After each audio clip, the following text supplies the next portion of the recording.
Welcome to Queer News Tonight. This is the world's first and only LGBTQ daily news television show, broadcasting live and available on demand on your favorite streaming channels.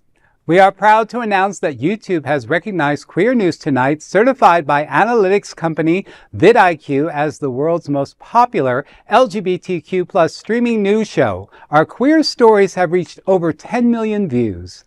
We are also proud that we have more than 1,000 new subscribers in the last month, and that Queer News Tonight has more YouTube subscribers than any other LGBTQ brand in Florida. Over 500,000 of you have watched this show in the last 90 days. We thank you for watching and supporting our voice in the LGBTQ community. There is no other news program in the LGBTQ world like Queer News Tonight. It is Monday, April 28th. We are live and literally out of the closet and into the headlines. So many of your important stories we'll tell this evening on Queer News Tonight.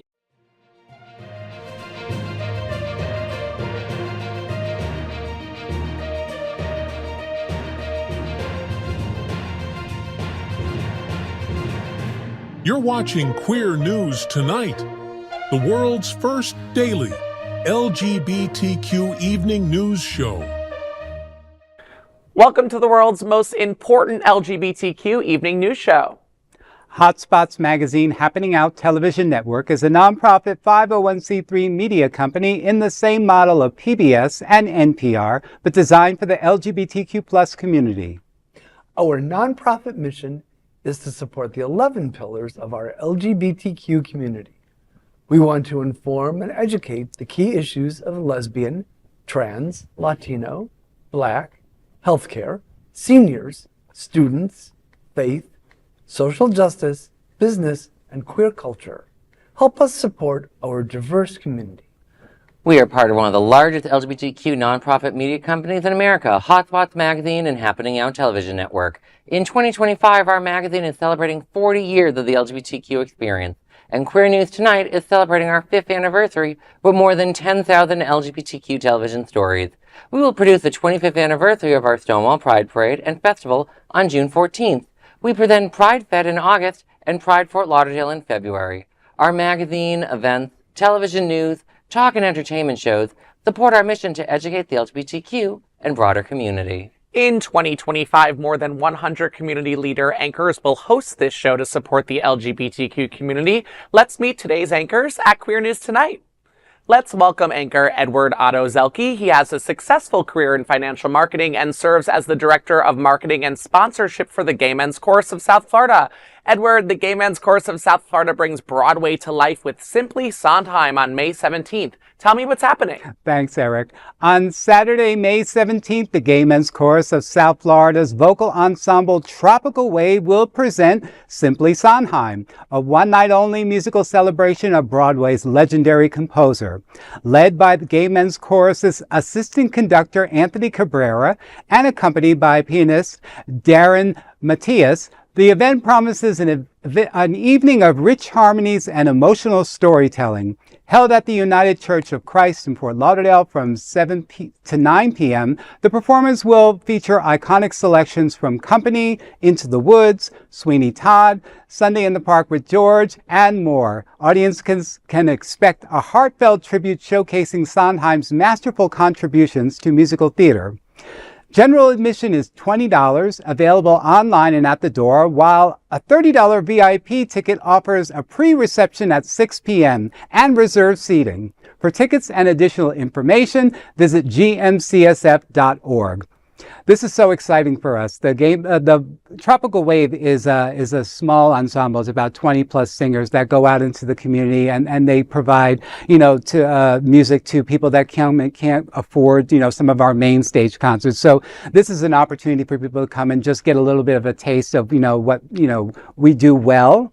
And I have to give shout outs to our sponsors for this too. Seminole Hard Rock Hotel and Casino in Hollywood, the Westin Fort Lauderdale Beach Resort, and we could could not have done this with the United Church of Christ in Fort Lauderdale. Thank you, Reverend Aaron Lauer and everybody there. It's just going to be fantastic. It's going to be a night of good music, and all the proceeds benefit the chorus. And it's we were talking a little bit earlier about it, but it's gotten so popular now that there are more than one ways just to get your ticket. You can get a ticket online. You can go at the day of the show maybe and walk up and get a ticket. But who doesn't love a Broadway concert, and specifically Sondheim? I mean, I don't think that Sondheim has one poorly written piece out there. So, well, I'm keeping my fingers crossed that the chorus will be singing my favorite Sondheim tune, which is "The Boy From," which Steve co-wrote with Mary Rogers under the pseudonym Esteban Rianido. If you have never ever seen this, it is a must. There's videos of it online. Peggy Lee does a version. Really? Linda Lavin did the original version in the Mad Show. It is flawless. It is his masterpiece, I think. He's done such incredible work, you know, and he's been, I just love just the way that the music is composed by him, and the lyrics too. It also gives like a fun message, and it's something that you definitely the community knows and identifies with, especially coming out of our Broadway concert last month. So this will be a nice treat for people that didn't get to see it. And everyone loves Sondheim, especially anyone who's queer like myself that was a theater kid in high school. We always did at least one Sondheim musical every couple of years. Always wonderful to see the music coming out again. It's funny, it reminds me of high school a little bit, because you had like the traveling choir, and then you had like the select choir, so it's kind of like an intimate evening with the select choir. It's not the whole, true. Right, I grew up, in a chorus, and, we did have an elite troupe called Something Else back in the 80s. And so, it feels good because, you're reaching different audiences, and you're going into places where, like I said, that don't get to see us. And the cool thing about this is that you can get your tickets online. This is the first time, Tropical Wave has their own ticketing system, and that they have a VIP, just $10 extra, and you get, the pre-show with some food and beverages, and then you get your own, seating towards the front. So it's going to be fantastic. Worth it. Honey, you only live once. Choose VIP. That is a big LGBTQ story for today. There is no other queer nonprofit media platform like this in the entire world. Support our LGBTQ stories by subscribing and sharing. Queer News Tonight looks forward to seeing you at Simply Sondheim on May 17th. Let's welcome anchor Greg Shapiro, an inductee into the Chicago LGBT Hall of Fame. Greg is an entertainment journalist whose celebrity interviews and reviews run in a variety of regional LGBTQ publications and websites. Greg, it's always great to see you. Ditto. Miami's Outpro networking social is on May 7th. Tell me what's happening. I think I will. On Wednesday, May 7th, LGBTQ professionals and allies will gather at our house Wynwood for the Outpro networking social, part of the Outpro South Florida collection. Taking place from 5 to 8 p.m., this event invites attendees to make meaningful career connections while enjoying a sunset gathering on the restaurant's outdoor patio. The vibrant setting of our house, known for its casual fine dining and integrated art gallery, will host professionals who will benefit from the Best Connect badge system, helping guests easily meet others in their industries. Happy hour specials will be available until 7:30 p.m. and street parking is accessible nearby. Tickets are priced at $10 and participants are encouraged to bring friends, colleagues, or partners to support the growing Miami chapter. For more details, visit outprofessionals.org. Well, it sounds like a fabulous event, and you can't beat our house in Wynwood when it comes to equally fabulous venues, so it should be a great night.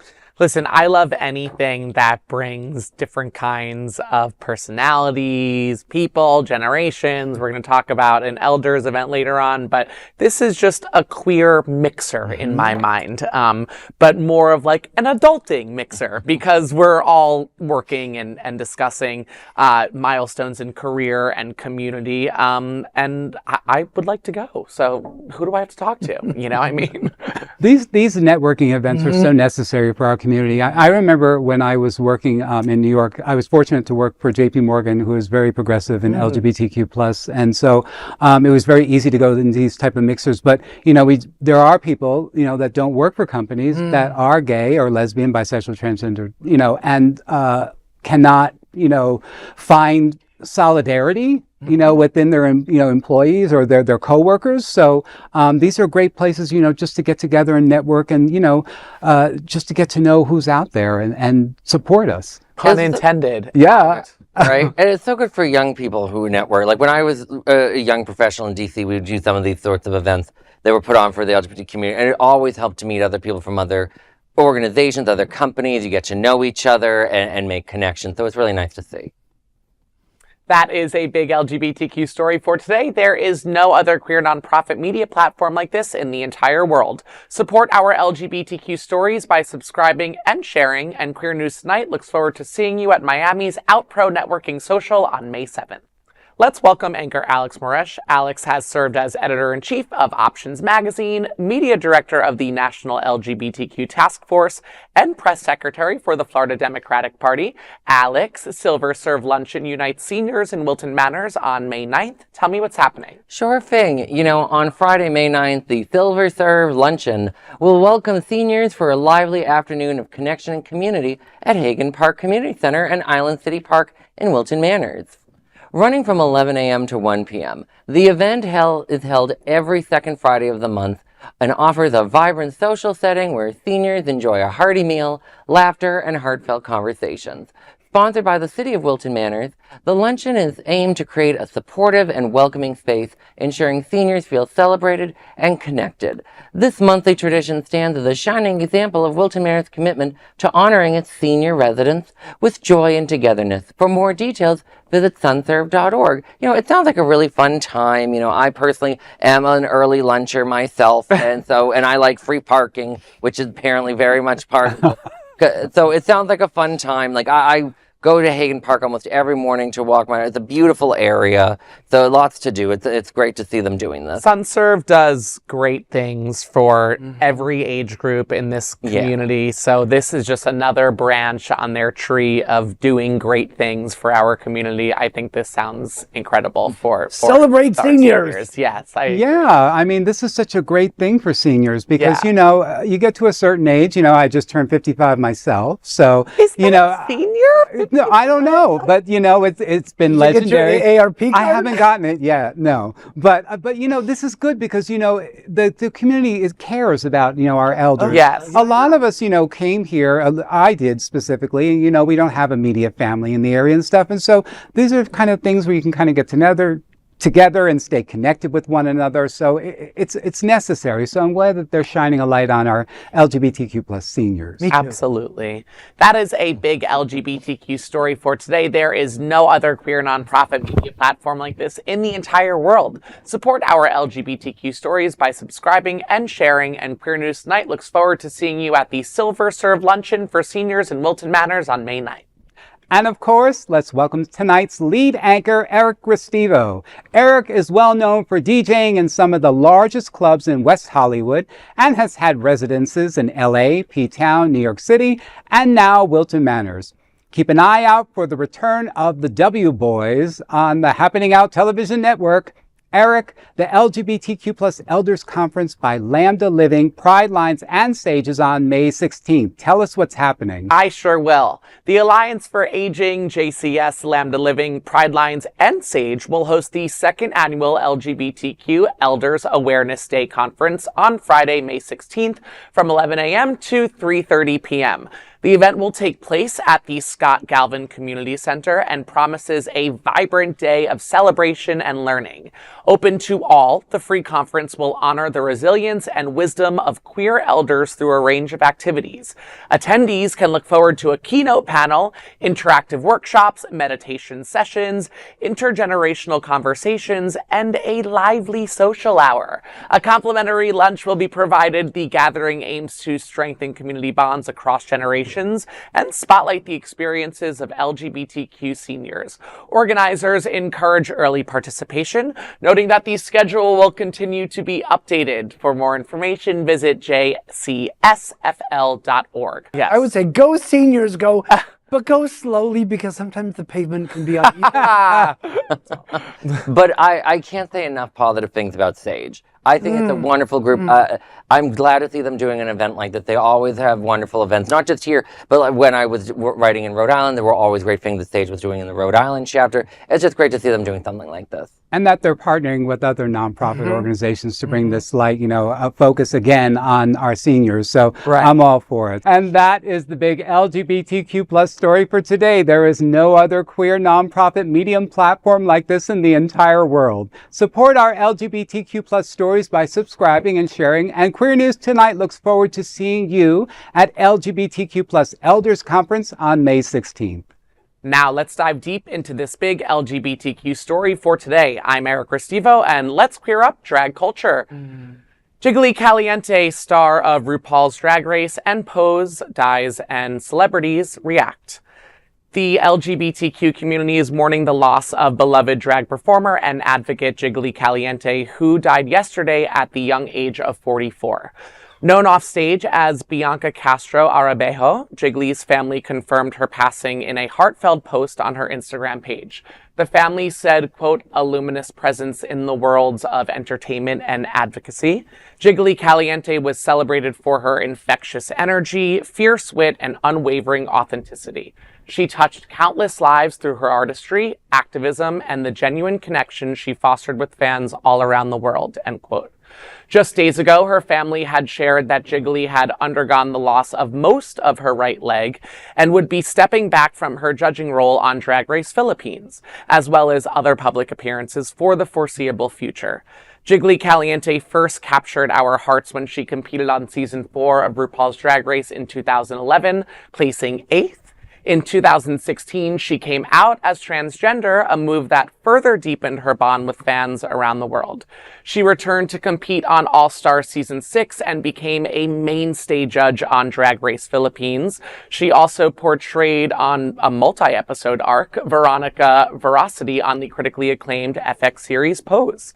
Since her passing, tributes from the drag world have been pouring in. Morphine Love Dion from Drag Race Season 16 wrote, "I cannot stop crying. I love you so much. I wish I can hug you one more time. This can't be real." Meanwhile, Drag Race UK star Bag of Chips remembered Jiggly as one of the most kindest, sweetest souls I've ever met. "I'm going to miss you, beautiful. Thank you for always being so lovely. Rest easy, legend." Al Ferguson, Hotspots Happening Out's Vice President of Community Development, said on social media, Caliente's intersection with the South Florida LGBT community. He said Jiggly participated in the RuPaul cruise many times and performed in South Florida frequently. "I remember her first visit to Wilton Drive, and during the tour she said, quote, 'This is like Disney's gay Main Street,' end quote." Jiggly's vibrant spirit, resilience, and authenticity will continue to inspire countless fans and artists alike.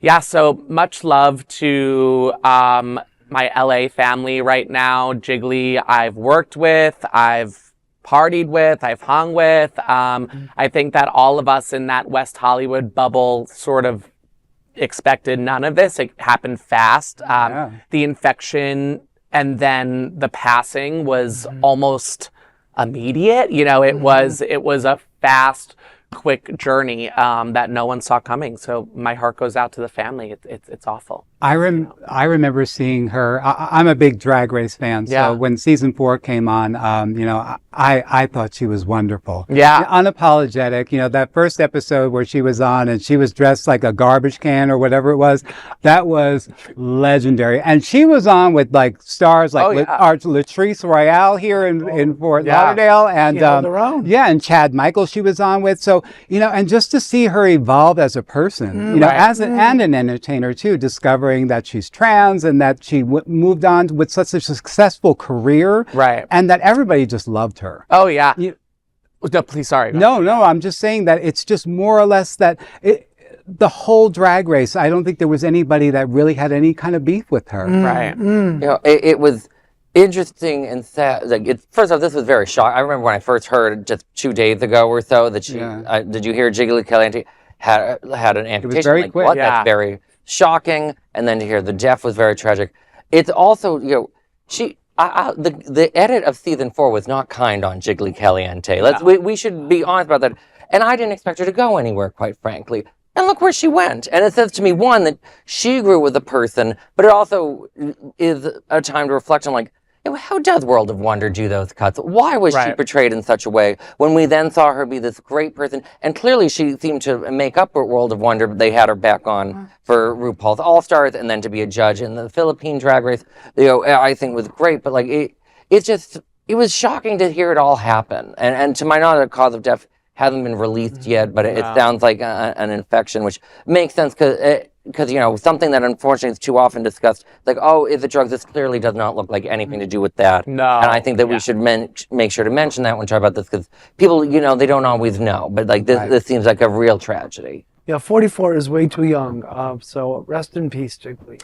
And just to make note, Jiggly is joining a roster of Drag Race queens. This is the second Drag Race queen we've lost this year. The Vivian passed earlier on in the year.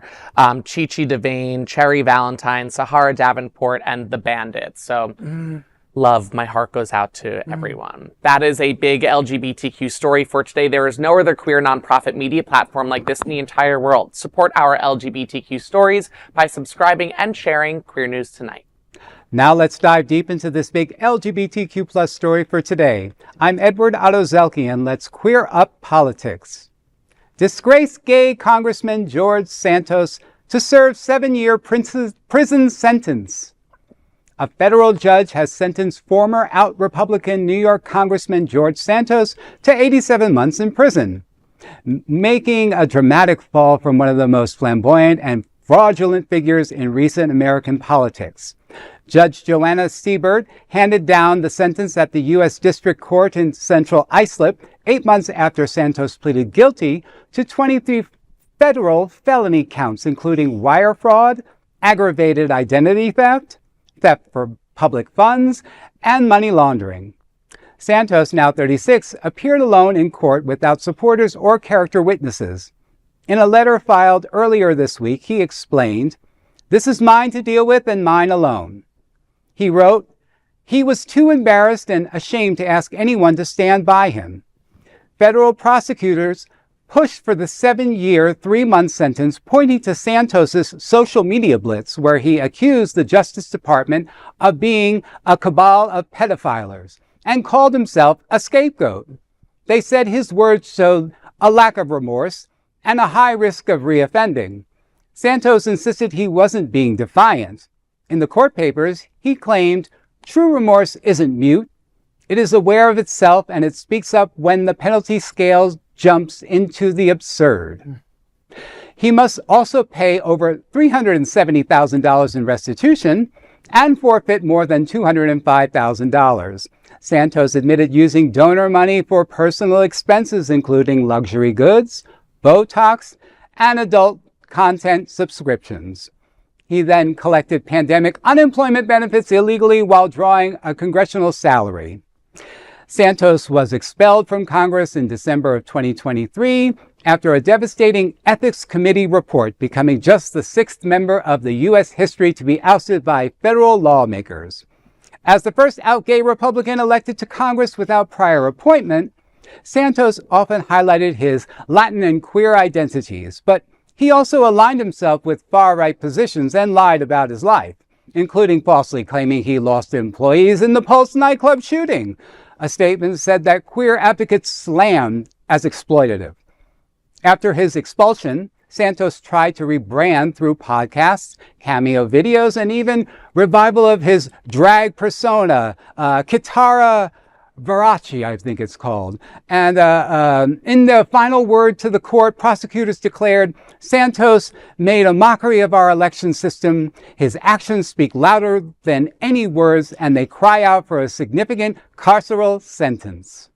The Bureau of Prisons have not yet announced where George Santos will serve his time. Wow, that's a lot in just one career, huh? Really? It's just a reminder that representation without integrity does real harm to our community, especially the LGBTQ plus community. And, and for future leaders too, that come out too, we try to build on trust and respect and, when we're serving in the public. So it's just such a mockery for our community. That's all I can really say. Imagine if Santos and Trump were cellmates. Santos could give Trump makeup tips. Blend, bitch, blend.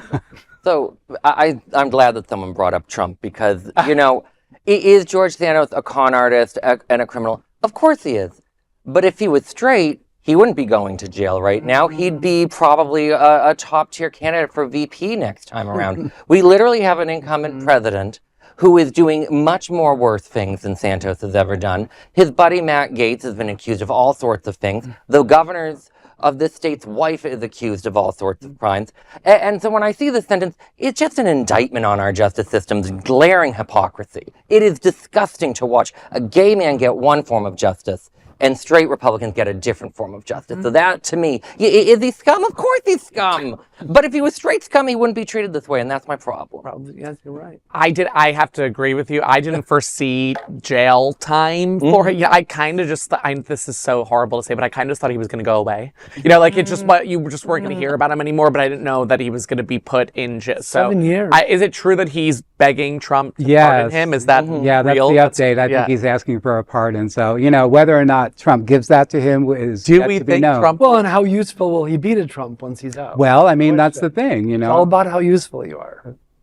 Well, we'll follow that big LGBTQ story for today. There is no other queer nonprofit media platform like this in the entire world. Support our LGBTQ stories by subscribing and sharing Queer News Tonight. Now, let's dive deep into this big LGBTQ story for today. I'm Greg Shapiro, and let's queer up entertainment. JoJo Siwa switches LGBTQ letters live on Celebrity Big Brother. Hint, she is no longer a lesbian. JoJo Siwa is opening up in a big way on Celebrity Big Brother UK. During a heartfelt moment streamed live from the house, Siwa shared that she no longer identifies as a lesbian, but as queer, jumping up and down with excitement alongside drag artist Danny Beard. She shouted, quote, "I'm switching letters. I feel like so queer. Do you know what I mean? I think that's the thing. I've always told myself I'm a lesbian. And I think being here, I've realized, oh, I'm not a lesbian, I'm queer. And I think that's really cool. Fuck the hell. I'm going to the Q. That's what I love about sexuality," end quote. Throughout her time on the show, Siwa's journey of self-discovery has taken center stage. In an earlier episode, she revealed she'd been questioning her gender identity and may eventually identify as non-binary, but stressed she wasn't ready to go public yet, leading to fan backlash over the pressure she faced. For JoJo Siwa, though, it's clear she's finding her voice and her joy on her own terms. For fuck's sake, aren't her 15 minutes up yet? I mean, seriously, this is the curse of reality TV. These people just, a reality in quotes, they just have this platform and they just sound, maybe when she's my age in 100 years and she'll look back at this and she'll be so embarrassed by it, but it's okay, honey. I'm already embarrassed for you. Greg, I just have to first say that was some amazing journalism to attempt to say her quotes accurately. It just bravo, Greg. And I have to say, this was a very educational article for me to listen about, because I have no idea who this young lady is. I still can't figure out why she's on television. I guess her fashion sense with Gen Z is horrifying me. But on the concept of should you be switching letters, blah, blah, blah. I'm queer, I'm not going to tell people how they want to identify with the word queer, but at the same time, it's queer is meant to be sort of a big umbrella term for us. You don't have to call yourself a lesbian, but if you're saying I found a new identity, okay, what do you mean by that? Well, yeah, she founded pop music a few years ago, didn't she? Or you mean queer pop? Queer pop, yeah, queer all by pop. herself. Yeah, forget about Rufus Wainwright or the Scissor Sisters or know, Indigo Jackson, Girls. Prince. I'm gonna take a little different angle with this because I don't really know much about her myself, but she's under the LGBTQ plus spectrum, so I'm gonna give her the benefit of the doubt. Switching letters, is kind of evolving your identity. So, as I was young, I was trying to figure out who I was too. And so, even to this day too, like I identify as a gay male, but that Q always kind of sits with me too. And I kind of like it. So I sometimes, if somebody calls me queer, it doesn't bother me. So I can kind of understand it. And, just to see young people giving themselves permission to just evolve and change on TV is a really good example. So, I feel that whatever she's done artistically or who she is as a person, it's a good example for young people to see that, you can evolve. I've followed JoJo for a while now, which is wild. But she, the problem I think is that there's no issue with discovering who you are and switching whatever letter. You don't have to identify with one letter or two or whatever. Love who you want, when you want. All of that is great for all of us. In the past, and not the longest ago past, like sort of recent-ish, she's sort of just like displayed asshole-ish behavior. So it's like, and made like bold, stupid statements. So it's like, if maybe that stuff didn't exist, then like there wouldn't be so much mockery around her, I guess, finding herself.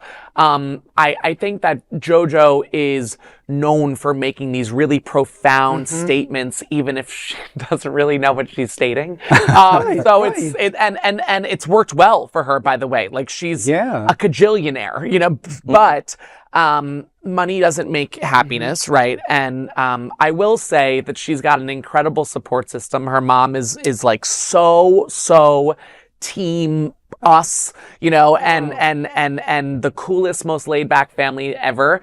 I just think that JoJo maybe has not faced any consequences in life, so she just keeps I think you're on to something. Yeah. Like, I think, yes, it's wonderful when people evolve. Yeah. How is she evolved? She says she's grown. What is this growth? Because, like, when if someone writes a memoir of their journey in life, they explain how they grew as a person.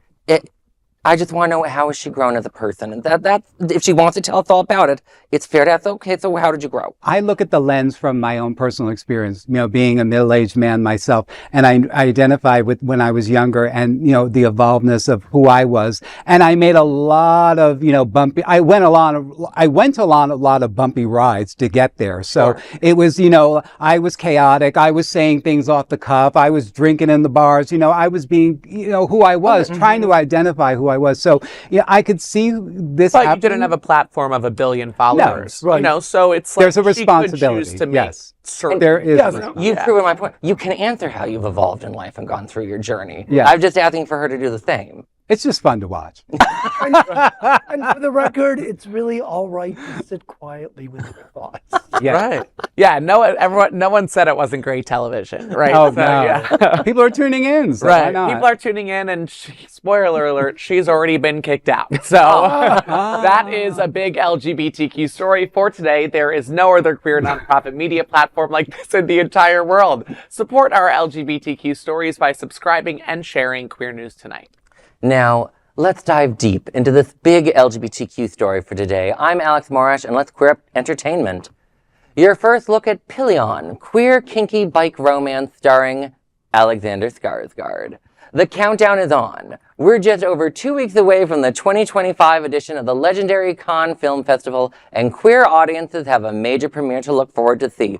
Oh, do I know. The highly anticipated Pillion, the debut feature from Brit writer-director Harry Leighton, is set to make its world premiere. This queer motorbiker drama, based on box sales by gay British novelist Adam Mars Jones, is generating serious buzz. It stars the impossibly handsome, the very straight Alexander Skarsgard as Ray, the leader of a rough and tumble motorbike club. He plays the Dom to a very submissive Colin, brought to you by Harry Melling. The film has been described as a, quote, fun and filthy romance with heart, end quote.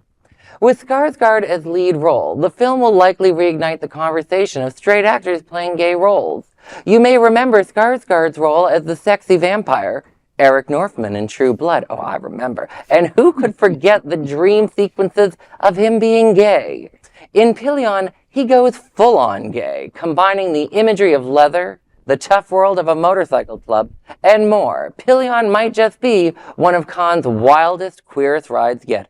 Oh, I remember him on True, but I remember his full frontal nudity. The producers of the show always know I love talking about men walking around without their clothes, so of course they gave me this one. This sounds like a fun one. I don't normally get all that into the different movie that we talk about, but this sounds fun. I love when Alexander Skarsgard is making out with men and not wearing clothes, so I'm already sold.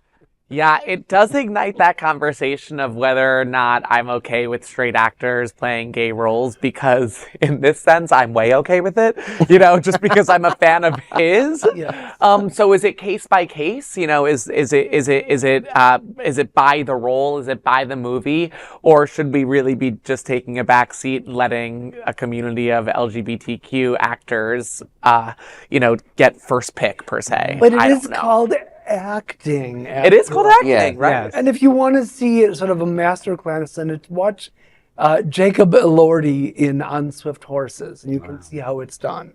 But it's acting. It's right. Over the years, there are many gay actors that played straight characters. That's right. It works both. And I think it's a sort of there's enough cultural understanding of straight people understanding gay people in a way that maybe, I would not do well playing a role of a Filipino housewife. I don't think I would do well in that role. Maybe like they reimagined. Yeah, right.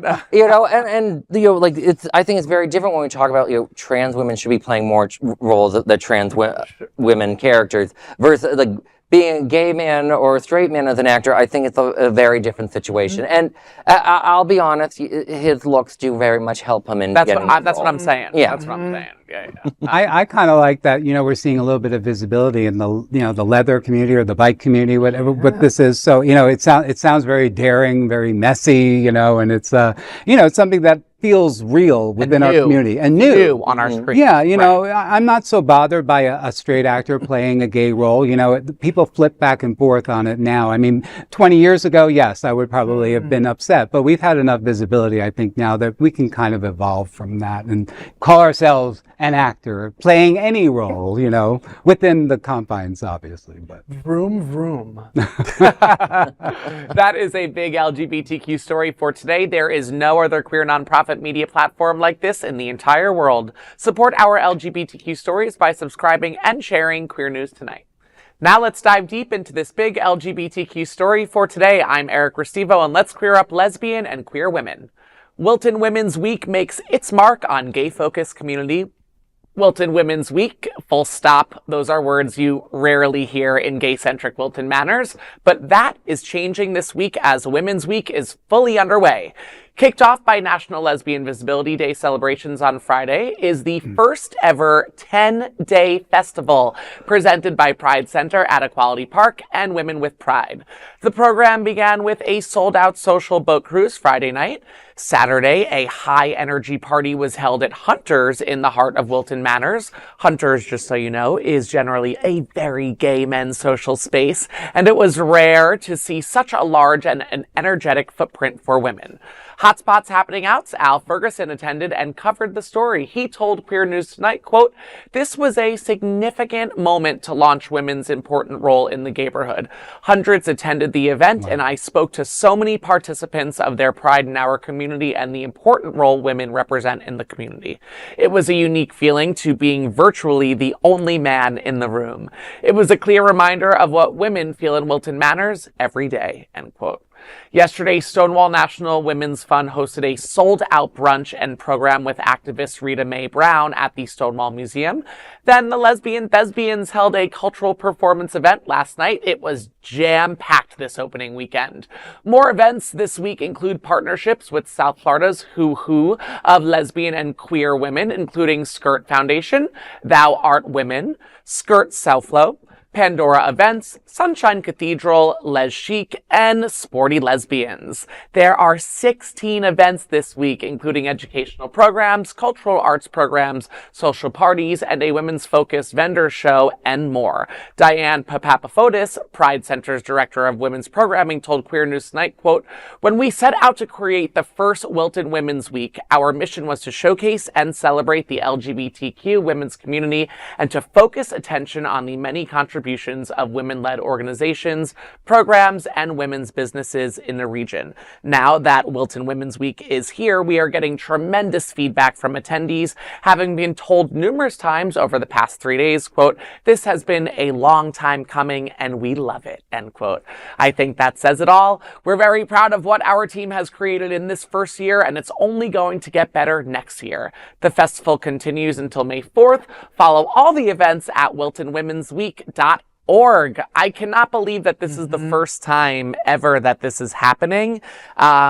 If it wasn't for the women and the lesbians during the HIV crisis, I mean, where would we be right now? So it's eye-opening, but it's also extremely exciting. And it's also that history that women's bars in some places just aren't able to make it. They just aren't able to stay around. And I mean, that said, sisterhood is powerful, and I'm grateful that our sisters have a chance to take over Wilton Drive for a change. Here's hoping that this is the first of many more of these kinds of things. I mean, it's transformative. You see them at Hunters, which is predominantly usually, occupied by gay men. And just to see it filled with lesbian or identifying, it's fantastic. So, it's about visibility. It's about showing leadership. It's about being seen and heard. And so I'm all for the L getting right to the front of the line. So, and personally, I've more than once accidentally been in almost all women event weeks where I'll be at the clubs, because I've mentioned with Women's Week, it's nice to see us doing something like P-Town would do with the Women's Week. Right. And one time my boyfriend and I was new to working in P-Town. We were just happened to be the weekend we could hang out. Of course, it was a women's night there, but I accidentally, my glasses fell off because I like to be very expressive with my hands when I dance. Who knew? If it was an all gay boy night, those glasses would have been destroyed. Broken. There were 3 lesbians automaacally on it to find those glasses. Right. Another one to hold my hand to make me feel better. I was like, what? They had subscriptions to Right. that same, But- Warby Parker. I also have to explain something to the men of Wilton Manor. I don't know if you know this, but I looked up the demographics. Thousands of women live in this city. True. Almost 40% of the population, which is not a little less than most, but 40% of our population are women in Wilton Manor. We should be a little bit more knowing that it's not all guys that live in Wilton Manor. This is what I just want to remind some of the guys that in my town. and there's also something to do for everybody too. So it's not just about the bars. It's it's about doing different things and just identifying and finding your own little community within that. So it sounds wonderful. Yeah. We're really, really, really happy about Wilton Women's Week. That is a big LGBTQ story for today. There is no other queer nonprofit media platform like this in the entire world. Support our LGBTQ stories by subscribing and sharing Queer News Tonight. Those are today's headlines from Queer News Tonight. These anchors represent the best of our LGBTQ and ally community. If our community is important to you, share this news with your friends and family. Join the conversation on your favorite streaming platform. Queer News Tonight is the only live LGBTQ digital television show in the world that is out of the closet and into the headlines. We need your support if our community is to grow and then thrive. We must tell our stories and bring them to the attention of the broader world. This is the only place in the world that tells these types of LGBTQ stories in motion and sound. That is the passion of Hotspots Magazine, Happening Out Television Network, and Queer News Tonight. I'm your anchor, Eric Restivo, and on behalf of these LGBTQ reporters, the anchors of Queer News Tonight, including Edward Otto Zelke, Greg Shapiro, and Alex Marash, we will see you daily at 8 p.m. To our LGBTQ world, we hope you will join us by embracing love, generosity, bravery, be transformative, and queer. Good night.